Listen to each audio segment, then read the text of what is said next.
Hey everyone, things have been pretty busy around here, but I did want to give you a quick update on how things are looking in the garden, so let's take a look. Did a lot of thinning for these bush variety peas. These are the ones we planted directly into the ground. We did not start them off as seedlings in the house. The artichokes, they're gone.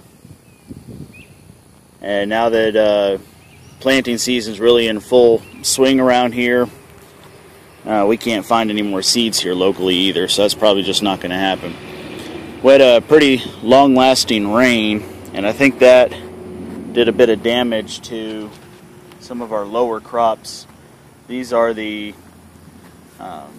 leaf lettuce, and then down here, probably not even worth trying to get to show up for you, but there's a little bit of these onions still trying to straggle on. Hopefully they'll make it, but probably not. The potatoes have really taken off. Obviously those were started outside as well, and here is the mint that is out here. This is my full sun out in the middle of nowhere control, if you will, for this mint. If you missed the video on that, here's a link. Go check that out.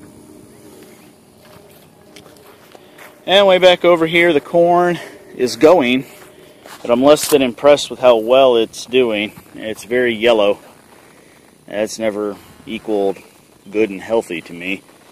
And these peas right in front of it, also not doing too well.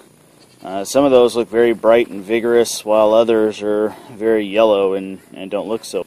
You know, one thing I've heard recently come from Paul with his Back to Eden method. I don't remember seeing it in the video, but I heard him talking about don't start your seeds inside, start them in the ground. And it really makes sense with the whole mindset of Back to Eden. But at the same time, I'm seeing it here. The peas that we planted directly into the ground are doing better than the ones that I started indoors. The potatoes are doing better than anything else that we would have started indoors. So, I don't know. I'm sure there's a lot of different tips and tricks people use to harden off vegetables and so on and so forth. Paul, from his experience, has talked about how he's always seen better results doing it directly in the ground. This being our first attempt to try the method, we're seeing some similar results, but I can't tell you conclusively for myself that that's the sole way to go with it.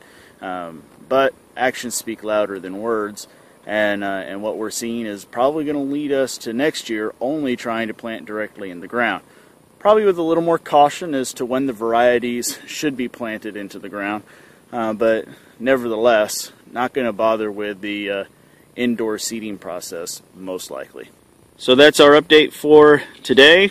With the way things have been going around the farm here, we're probably not going to bother with expanding this garden out much further this year. There's just too many other things going on, and it takes a good full day to try to chip up enough wood chips for this. I've got another half here, another 50%. Set up that's not even fenced in, and I really just don't see me taking the time to try to chip up enough wood to make that part of the garden work as well. Just too many other things taking focus with the animals and kids and everything else. So one step at a time, not going to overwhelm ourselves, but we will keep you updated with what we're doing. So appreciate y'all for watching. Have a great day, and please don't forget to subscribe and like and share and all those other wonderful things that let me know this is worth it. Thanks, guys. Bye.